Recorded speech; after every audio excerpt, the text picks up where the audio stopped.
나의 주 나의 하나님이여 주님을 경배합니다. 우리의 깨뜨릴 옥합 없지만 우리 모든 것을 주님께 드리겠다는 고백의 찬양 받아주실 줄 믿습니다 하며 그 믿음으로 이 찬양 함께 드리도록 하겠습니다.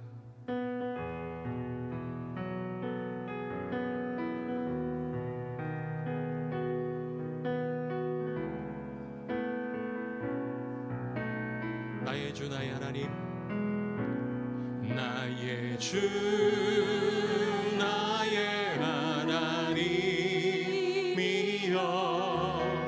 주를 경배합니다. 주 사랑하는 나의 마음을 주께서 우리 다시 한번 나의 주 나의 하나님이여 나의 주 나의 하나님이여 주를 경배합니다. 주 사랑하는 나의 마음을 주께서 아시나 깨뜨릴 옥함 깨뜨릴 옥함 내게 없으며 주께 드릴 향유 없지만 주님의 형상대로 날 빚으사 새 영을 내게 부어주소서. 나의 주 나의 하나님이여 주를 경배합니다. 주 사랑하는 나의 마음을 주께서 우리 다시 한번 나의 주 나의 하나님이여 고백하며 나가겠습니다. 나의 주 나의 하나님이여 주를 경배합니다. 주 사랑하는 나의 마음을 주께서 아시나 깨뜨릴 옥합 내게 없으며 깨뜨릴 옥합 내게 없으며 주께 드릴 향유 없지만 주님의 형상대로 날 빚으사 새 영을 내게 부어주소서. 나의 주 나의 하나님이여 주를 경배합니다. 주 사랑하는 나의 마음을 주께서 아시나 주께서 아십니다. 주께서 아시나이다.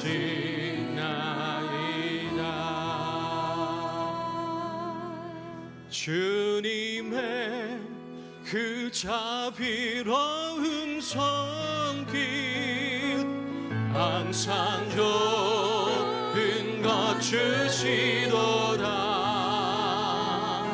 사랑스레 아픔과 기쁨을 수고와 평화 다시 한번 주님의 그 자비로운 손길 할렐루야. 주님의 그 자비로운 손길 항상 좋은 것 주시도다. 사랑스레 아픔과 기쁨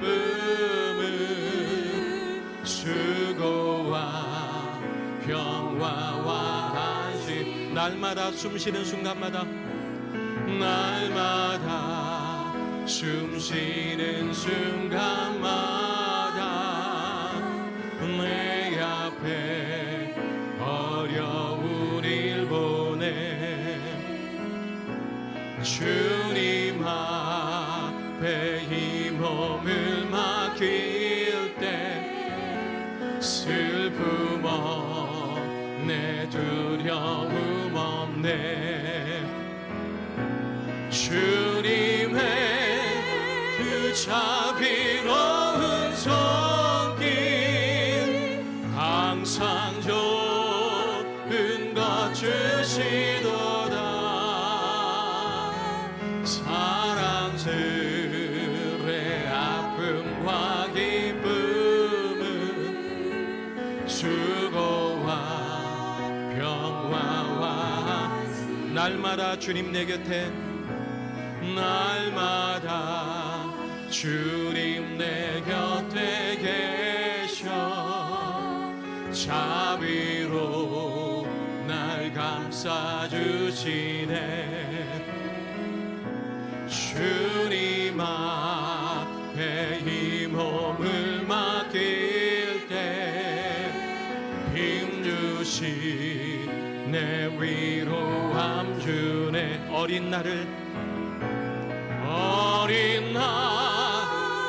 품에 안으시사 항상 편안함 주시도다 내가 살아 숨을 쉬는 동안 살피시나 약속한 인생의 어려운 순간마다 인생의 어려운 순간마다 주의 약속 생각해보네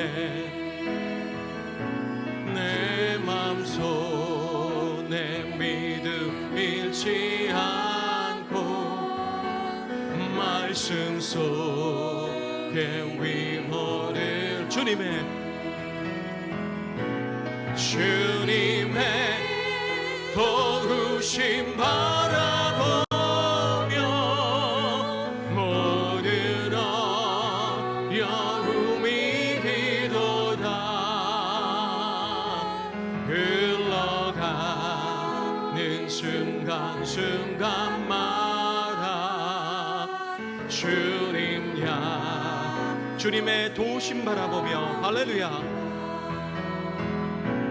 주님의 도우심 바라보며 모든 어려움이 기도다 흘러가는 순간순간마다 주님 약속 새겨봅니 주님 약속 주님 약속 새겨봅니다 우리에게 생명을 허락하여 주시고 언제나 날마다 숨쉬는 순간마다 우리를 인도하시는 아버지 하나님의 사랑에 감사와 영광의 박수 심차게 올리시겠습니다 할렐루야 아멘 아멘 이 시간 예외 왕으로 오신 우리 아버지 하나님을 찬양하시겠습니다 왕이신 나의 하나님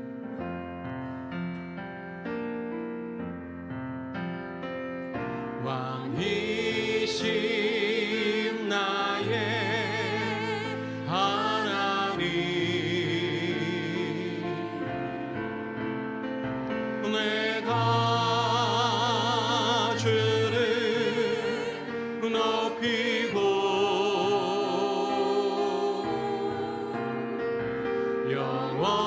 영원히 주의 이름을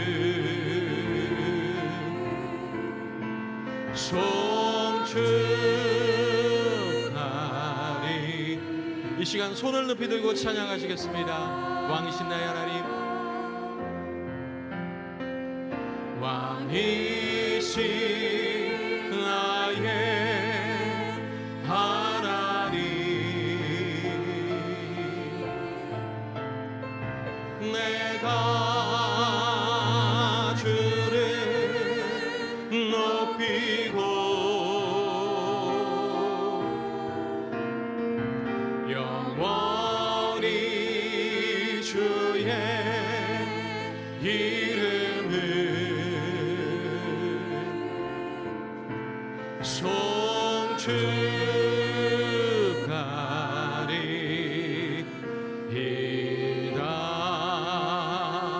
왕이신 우리 아버지 하나님께 감사와 영광의 박수 심차게 올리시겠습니다. 할렐루야. 아멘.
우리들을 향한 하나님의 마음을 함께 생각해 봤습니다.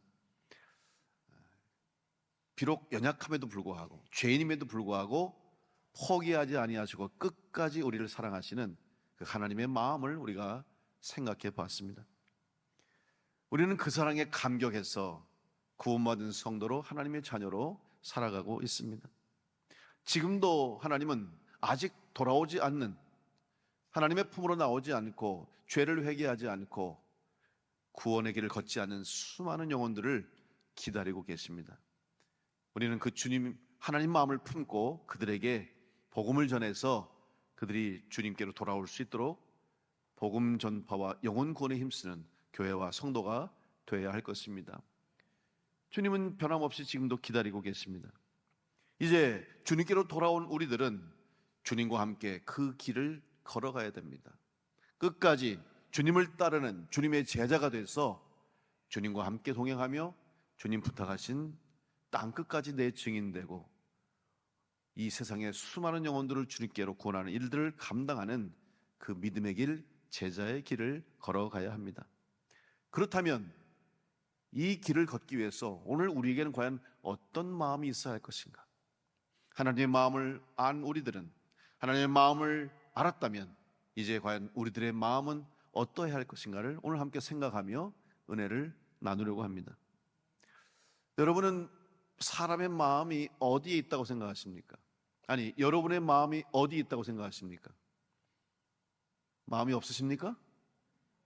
우리 일반적으로 마음 그러면 다 가슴에 손을 얹어요. 그죠?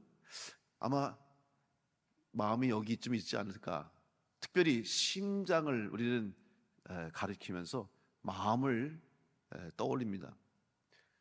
사실 이것은 어떻게 보면 중요한 부분이에요. 우리 마음이라고 하는 것은 우리는 일반적으로 우리 뇌, 우리 머리로부터 우리의 마음, 생각이 만들어지고 또 영향을 받는다고 생각합니다. 맞는 말이죠. 무엇을 생각하느냐, 또 무엇을 보느냐, 무슨 소리를 듣느냐, 또 주변에 어떤 상황과 환경 속에 있느냐에 따라서 우리의 마음이 달라지게 되어 있습니다. 그래서 보통 우리는 뇌에서 보내는 신호들이 우리의 몸을 통제하고 또 우리의 몸을 잘 조절해서 정상적으로 건강한 삶을 살게 만듭니다. 생각도 마찬가지죠. 뇌를 통해서 습득한 지식, 생각, 경험, 감정들이 우리들의 마음을 만들어냅니다. 그런데 정말 우리의 머리로만, 우리의 뇌가 우리의 마음을 통제하고 다스릴까요? 우리는 그렇지 않다는 것을 사실은 많이 경험하고 살고 있습니다. 흔히 일반적으로 하는 말, 여러분, 마음대로 안 된다, 그런 말씀 하시잖아요. 참 마음대로 안 되는 일이 많다. 그럼 왜 마음대로 안 됩니까? 머리와 마음이 다를 때가 있다는 것이죠. 한번 예를 들어 보겠습니다. 여러분이 인간관계 속에서 때로는 살다 보면 어떤 사람들에게 배신을 당하고 혹은 어떤 사람이 나에게 약속을 지키지 않고 심지어는 억울하게 나를 모함하고 나를 힘들게 할 때가 있어요. 그래서 그 사람과의 관계가 깨지죠. 특별히 믿었던 사람들, 정말 신뢰했던 사람들과의 관계가 깨지면 너무 마음이 아프고 불편합니다. 그러다가 이제 다시 회복하고 또 다시 관계를 정상적으로 돌릴 수 있는 그런 시간이 되고 기회가 되었다고 할지라도 찾아와서 용서하고 혹은 용서를 빌고 다시 관계를 정상화하려고 애쓰지만 그게 마음대로 안 될 때가 있어요. 머리로는 용서해야지, 머리로는 이해해야지 하면서도 마음은 움직이지 않는다는 거죠. 마음은 예전으로 돌아가기 어려울 때가 많다는 겁니다. 또 다른 경우를 한번 생각해 볼까요? 여러분, 우리 학생들이 공부할 때, 여러분도 학창 시절에 공부하실 때, 자, 내일이 시험입니다. 그럼 오늘 뭐 해야 됩니까? 공부해야죠. 머리로는 공부해야 한다는 걸 알면서도 공부 안 할 때가 있었잖아요. 공부해야 할 때인 걸 알면서도 마음이 공부하기 싫고 마음이 다른 데가 있으면 공부가 되지 않을 때가 있다는 것이죠. 이처럼 우리의 마음은 뇌에서 또 생각대로 움직이지 않는다는 것을 경험하죠. 반대 경우도 있습니다. 머리로는 안 되는 줄 알고 그래서 안 하려고 하고 하지 않으려고 하다가도 어느 순간 우리의 마음이 움직여지고 마음이 감동되고 마음이 뜨거워지면 우리는 그 일을 할 때가 있죠. 결단할 때가 있죠. 그리고 이것을 어떻게 설명할 수 있겠습니까? 우리의 몸에 신체 기관 중에 정말 우리가 흔히 마음이라고 생각하는 이 신체 부위, 바로 심장이 있습니다. 심장은 사람의 몸의 가장 중요한 핵심 기관 중에 하나이죠. 매일매일 순간순간 혈액을 순환시키고 우리의 몸에 골고루 다 전달해 줍니다. 그래서 숨을 쉬고 또 산소를 공급하고 살아갈 수 있는 힘이 되는 거죠. 마치 자동차로 보면 엔진과 같은 그런 기관입니다.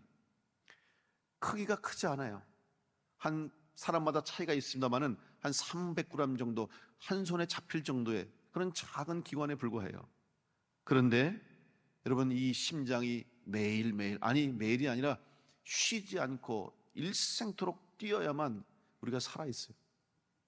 심장이 잠시라도 멈추면 문제가 생기고 생명을 잃을 수가 있는 거죠. 그래서 이 심장은 지금도 박동하고 있는 거예요. 여러분, 심장을 느끼며 살아가는 사람은 사실은 조금 문제가 있는 거예요. 느끼지 않고 살아야 되는데 심장에 문제가 있는 사람들은 느끼는 거예요. 왜? 이상을 느끼는 거죠.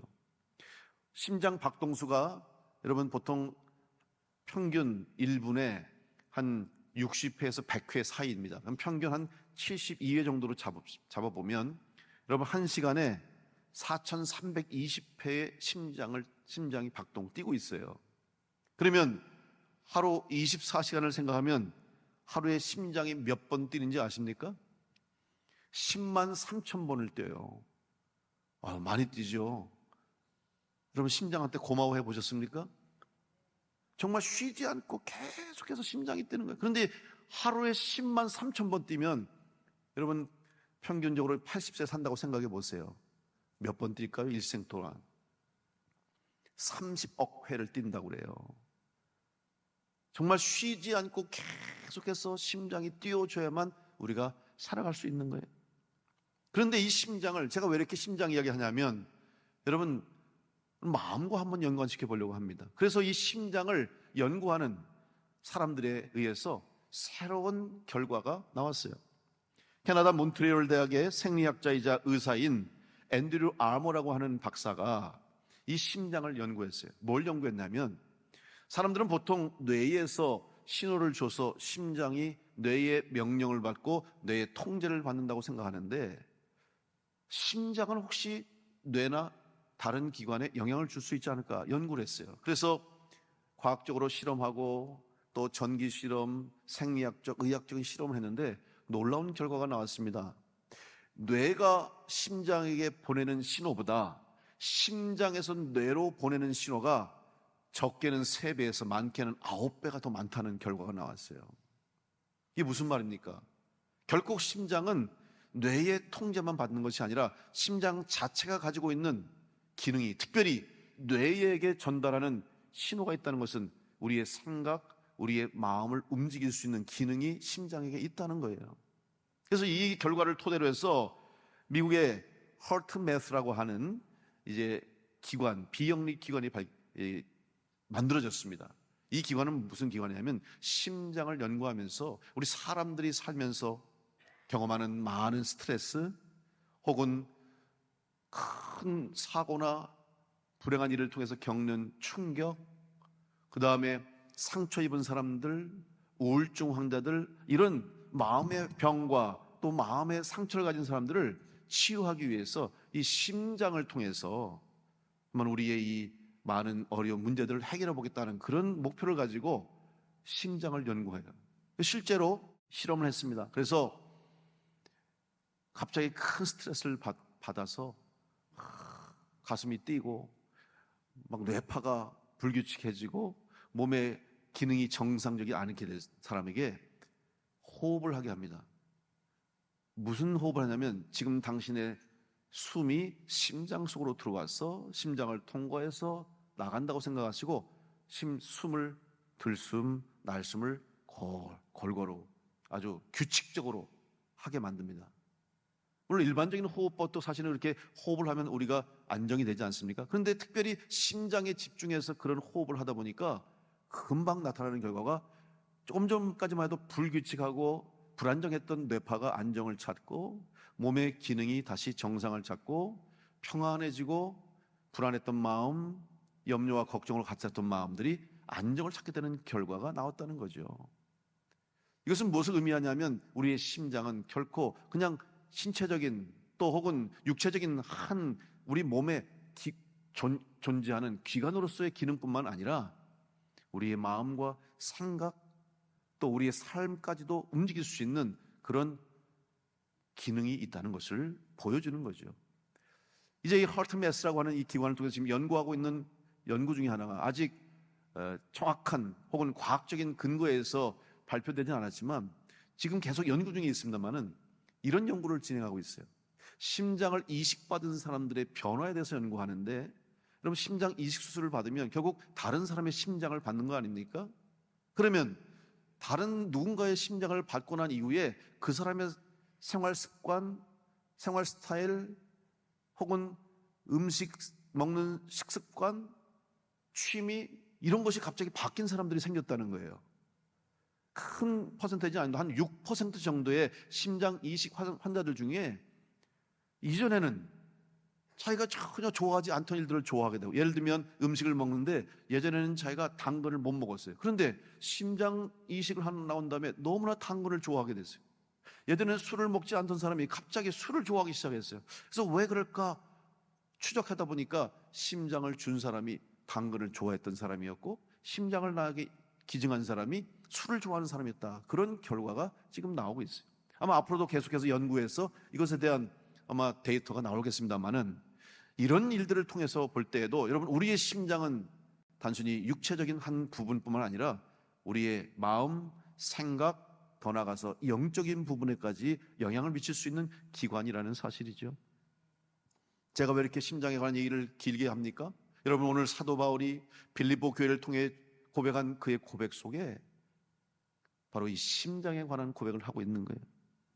사도 바울은 사도로서의 삶과 그리스도인의 삶을 살아감에 있어서 예수 그리스도의 심장을 품고 살아가고 있다고 고백하고 있습니다. 빌립보서 1장 8절의 말씀에 내가 예수 그리스도의 심장으로 너희 무리를 얼마나 사모하는지 하나님이 내 증인이시니라. 사도 바울은 지금 자기의 심장이 이제는 예수님의 심장으로 바뀌었다고 고백하면서 그는 사도의 길을 걷게 됐습니다. 이제는 더 이상 머리로 알고 있는 신앙이 아니라는 것을 말합니다. 그의 가슴 속에서 주님이 살아계심을 고백했던 것입니다. 사도 바울이 누굽니까? 누구보다도 예수 믿는 사람들을 핍박하고 받게 했던 사람이었어요. 그가 다메섹을 향해 갈 때에도 다메섹에 예수 믿는 성도들이 있다는 소식을 듣고 이제 예수 믿는 자들을 잡아서 옥에 가두고 박해하고 핍박하고 결국은 죽게까지 만드는 일을 했던 열심 있는 랍비였습니다. 유대인이었죠. 그래서 그날도 이제 그의 가슴 속에는 분노로 가득 찼어요. 살기가 가득 찼어요. 예수 믿는 자들을 잡아야겠다. 한 사람이라도 잡아서 옥에 가둬야 되겠다. 이런 마음을 가지고 지금 다메섹을 향하고 있었습니다. 그런데 갑자기 하늘에서 강한 빛이 비칩니다. 얼마나 강한지 꼬꾸라질 정도로, 길 가다 쓰러질 정도로, 말에서 떨어질 정도로 강한 빛이 비추면서 음성이 들리는데 사울아, 사울아. 바울이 놀랐어요. 당신 누구십니까? 내가 핍박케 하는 예수라, 내가 핍박하는 예수라 하는 음성을 듣게 됐어요. 사도 바울은 혼돈스러웠어요. 지금 자기는 예수라는 사람은 이미 십자가에서 죽었어. 무덤에 장사되었고 더 이상 살아있지 않는 존재요. 메시아가 아닌 사람이고 잘못된 신화를 가진 사람들을 지금 쫓아서 찾아서 잡으러 가는데 바로 그 예수라고 하는 소리를 듣고 바울은 혼돈하기 시작합니다. 그러고 나서 그 경험이 앞을 보지 못합니다. 사흘 동안이나 보지도 못하고 먹지도 못하고 마시지도 못해요. 죽음을 의미하는 겁니다. 보지 못하고 먹지 못하고 마시지 못하고 죽는 거예요. 사흘이 지났습니다. 주님께서 성령으로 감동하셔서 제자 중에 아나니아에게 나타나셔서 환상 중에 사울에게로 가라. 그래서 그에게 안수하고 그에게 구원을 베풀라. 순종해서 아나니아가 갔습니다. 정말 거기 가니까 눈이 멀어서 앞을 보지 못하고 음식도 먹지 못하고 죽어가는 한 청년을 봅니다. 그리고 그에게 안수하죠. 그 순간 보지 못했던 사울의 눈에서 비늘이 벗겨지며 눈을 뜨게 됐고, 먹지 못했던 사울이 음식을 먹기 시작하고 기운을 차리게 되고 세례를 받고 구원을 얻게 됐습니다. 이것은 단순히 영적으로만 새로워진 것을 의미하는 게 아니라 영적으로 새 생명을 얻은 것뿐만 아니라 이제 사울이 바울로 변화되는 인간적인 육체적인 새 생명을 의미하는, 먹지도 못하고 마시지도 못하고 보지도 못했다는 것은 그의 이전의 육적인 것이 다 죽었다는 것이고, 다시 눈을 뜨고 다시 먹게 되고 다시 살아난 것은 그에게 새 생명이 주어진 것이요. 저는 이때 사도 바울의 심장 속에 바로 예수 그리스도의 심장이 들어오게 된 것으로 생각하는 거예요. 그래서 그는 새로운 존재가 됐어요. 영적인 것뿐만 아니라 육적으로 새로운 존재가 돼서 이제는 박해자에서 복음 전도자로 변화된 삶을 살게 되었습니다. 오늘 여러분의 심령, 여러분의 마음 속에도 주님의 마음이 여러분 심령 속에 임할 때, 여러분의 마음 속에 주님 마음을 품을 때 우리는 사도 바울처럼 변화된 삶을 살게 될 줄로 믿습니다. 이제 사도 바울은 고백합니다. 빌립보서 1장 20절 말씀에 나의 간절한 기대와 소망을 따라 아무 일에든지 부끄러워하지 아니하고 지금도 전과 같이 온전히 담대하여 살든지 죽든지 내 몸에서 그리스도가 존귀하게 되게 하려 하나니. 사도 바울은 살든지 죽든지 내 몸 안에서 오직 그리스도만이 존귀하게 되겠다는 믿음을 가지고 지금 복음을 전하고 있는 것입니다. 사도 바울의 복음을 향한 열정과 영혼 구원에 대한 간절한 마음은 바로 예수 그리스도의 마음이었습니다. 예수님의 마음, 예수님의 심장을 품고 그는 복음을 전했습니다.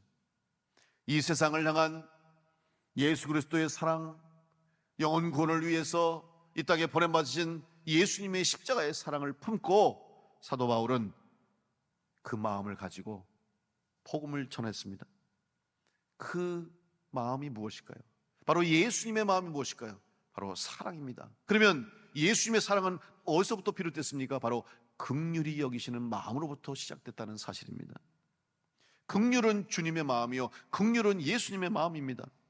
에베소서 2장에 보면 사도 바울이 고백합니다. 하나님께서 진노의 자녀로 죄와 허물로 죽은 우리들을 바로 예수 그리스도와 함께 살려주셨다고 고백하고 있어요. 다시 말하면 하나님의 긍휼하심이 예수님을 통해서 우리에게 전달되었고, 예수님의 긍휼히 여기시는 마음을 통해서 우리는 그 사랑을 받게 된 것입니다.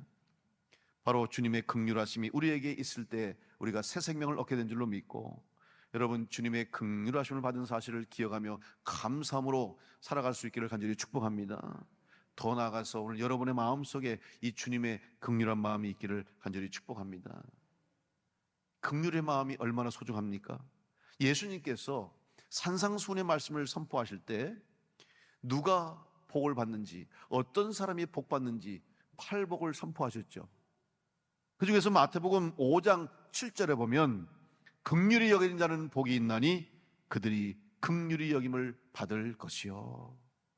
복 있는 자 중에 긍휼히 여김을 받는 자가 복이 있다고 예수님이 지금 말씀하신 거예요.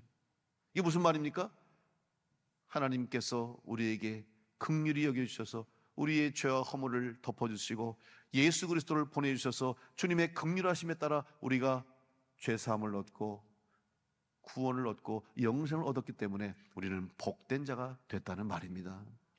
여러분, 우리는 이미 주님의 긍휼하심을 따라서 구원을 얻은 복받은 자인 줄 믿으시고 이 땅 가운데서 이 긍휼히 여김을 받는 자로 살아갈 수 있기를 간절히 축복합니다. 하나님으로부터 긍휼히 여김을 받고 예수 그리스도의 긍휼로 인해서 구원받아 새 생명을 얻게 된 우리들이 이제 우리도 그 주님 마음, 긍휼한 마음을 품고 아직도 구원받지 못한 수많은 영혼들에게 긍휼한 마음으로 다가가야 될 줄로 믿습니다.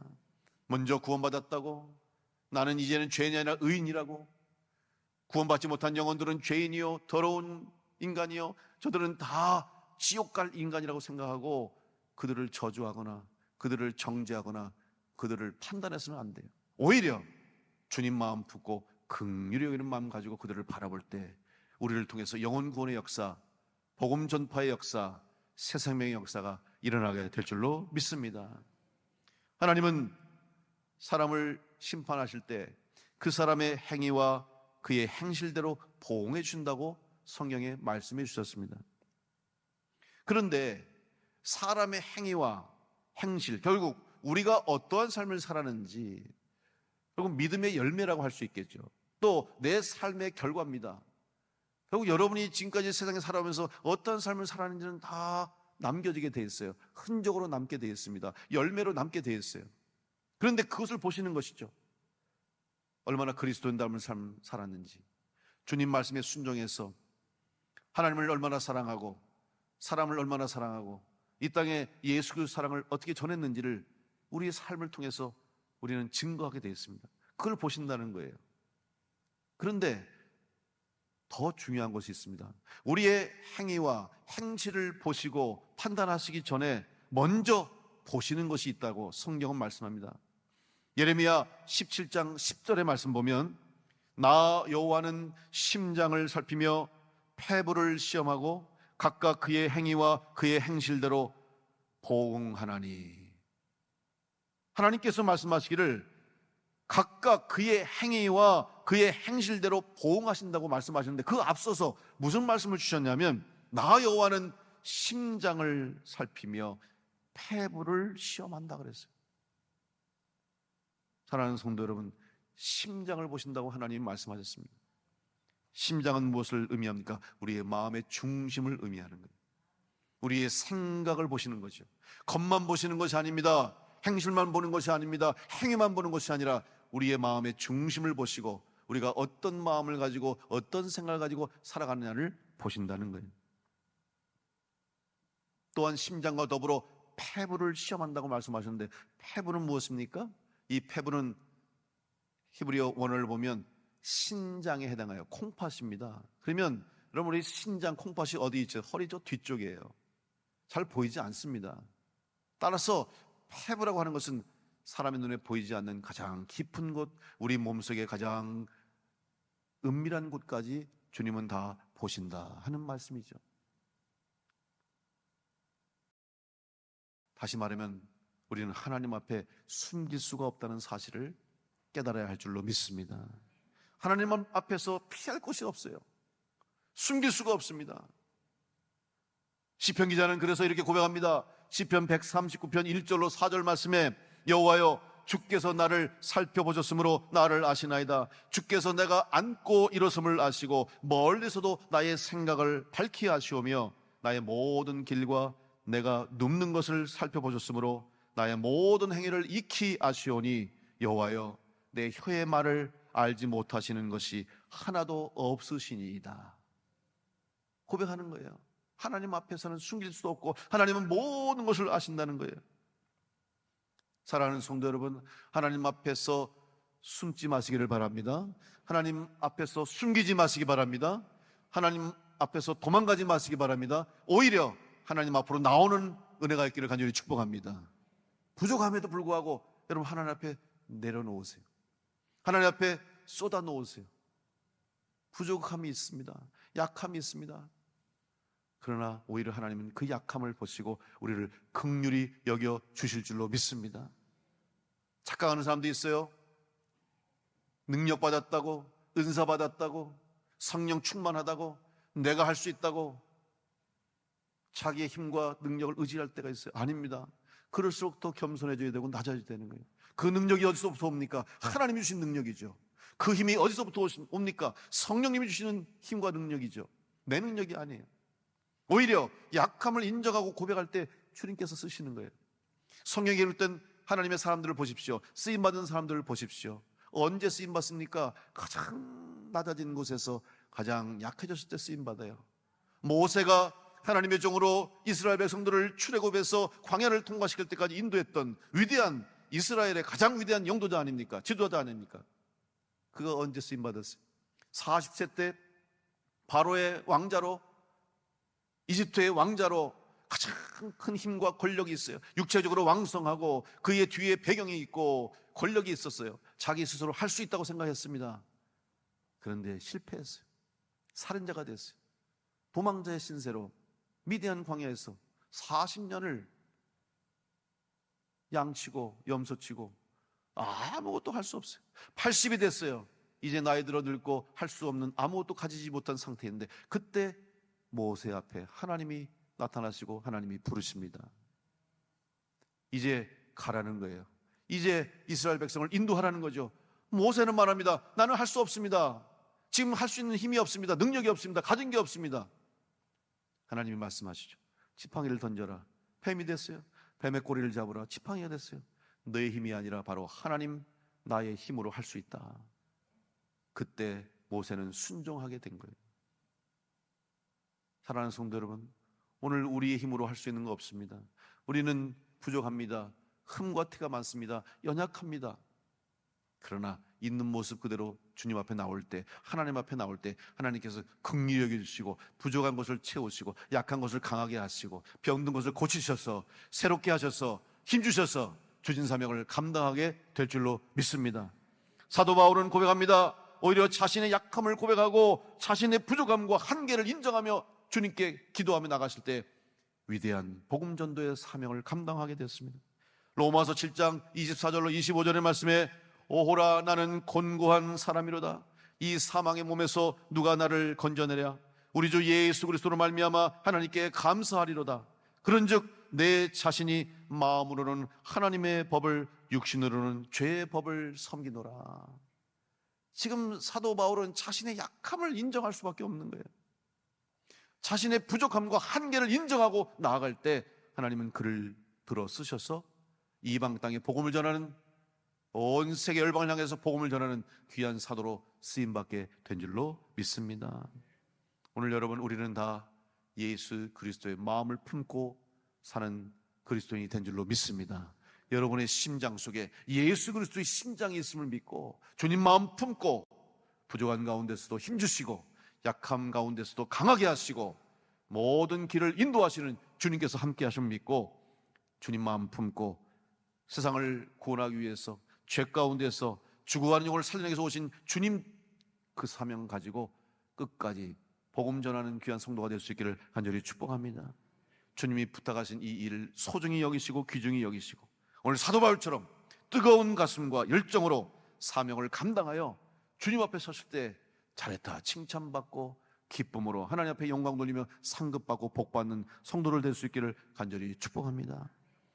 지금도 내 안에 나와 함께 하시는 주님, 내 마음의 중심을 보시는 하나님, 여러분의 마음, 여러분의 심령, 여러분의 가슴이 예수 그리스도의 가슴이 예수 그리스도의 심장이 되어서 주님 기뻐하시는 복음 전파와 영혼 구원을 위해서 여러분 각자의 자리에서 여러분이 주신 일을 통해서 그 일을 감당함으로 하나님을 기쁘시게 하는 우리 교회와 모든 성도를 다 될 수 있기를 간절히 축원합니다.